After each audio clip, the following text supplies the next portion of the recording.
creatures, it's me, Harold, and I'm here in the Moldy Corner talking about some more movies this week. Brand new out of the multiplex was Minions and Monsters. These little guys are a pop culture icon nowadays and are everywhere you look.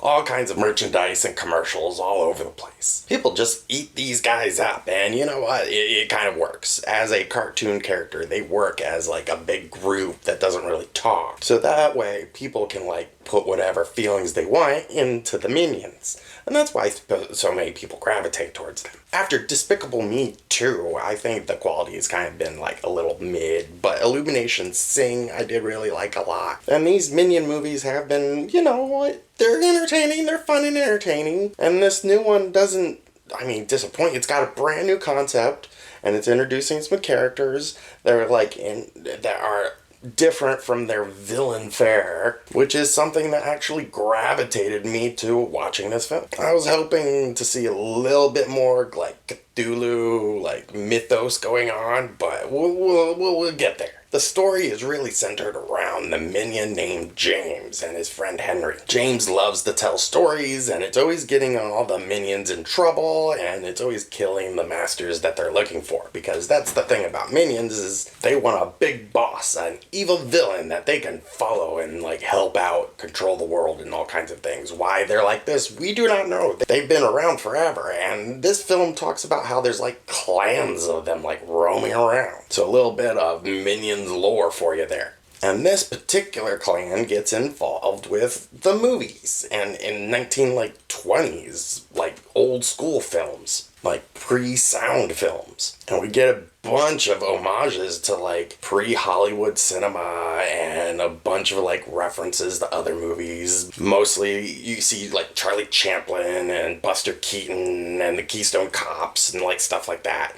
And there's also a museum that they're in. At one point, there's like a whole like in the future framing device going on where like this tour guide is giving a tour about all the movies that have come before, and she comes across James and Henry. And she tells the story about how in the 1920s they helped save Hollywood. So in the 1920s, James and Henry are like down on their luck and they want to make a big movie. And they need a monster for their movie. And so they decide to conjure a monster from this, like, evil book that they picked up from a previous dude that they killed. So, you know, reading from an evil book is always a great idea. And that summons this creature named Gloomy, who's voiced by Trey Parker, which was, like, another reason I wanted to watch this film. There's so many celebrity cameos. Christoph Waltz, Jesse Eisenberg, and Trey Parker was here too. It's like there's a whole cast of people here for like no reason. They have like 5 lines and then they're gone. It was a little disappointing in that situation. I wish that you could have like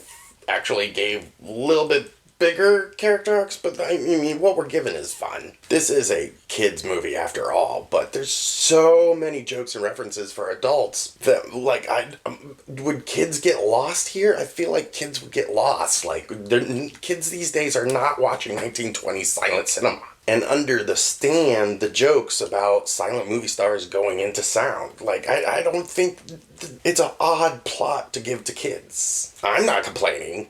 I love these movies. I mean, I'm watching all this stuff and I'm loving these references. But that's exactly what they are. They're just references. So they summon Cartman from South Park, who then is like, hey, let's go raise some of my other friends and more friends and all these monsters. And then they end up wrecking havoc and the minions turn around and end up saving the day. I mean, there's a lot of plot actually going on. There's a few side characters that get introduced here. Dort, the robot, he's kind of my favorite. The film draws a thin line whether or not he's actually a robot or not. So you let me know what you think in the comments whether or not he is. But I mean, like, the film really plays with it for a really long time, and it's a lot of fun, actually. I loved his roommate, Floyd. Overall, it was a little mixed, in my opinion. Some of the jokes fired, some of them didn't. And I'm not as attached to Minions as, like, a lot of other people are. But there was a lot for me to gravitate towards, like, like all the film references and the Cthulhu mythos and George Lucas doing a surprise cameo for like 3 lines for some odd reason. This is a movie I wouldn't mind rewatching. Like if somebody put it on, like I'd look at it for a few minutes, but then that would be about it. Like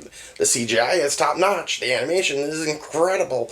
But it's little yellow dudes getting blown up. And if you love little yellow dudes getting blown up, then this is your cup of tea, that's for sure. There is, like I said, there's a bunch of other stuff that I loved. But it took a little long to get to the main villains. And so I was really bored there in the middle. You can only blow up so many minions before I'm like, wow, I'm completely desensitized to this now. So we'll just slot it into this like little C category there. He's just a C-rated film. That's right there in the middle. Like, it's okay. It's fine. It's gonna be okay. Little Minions sea monster movie. Until next time, stay frosty.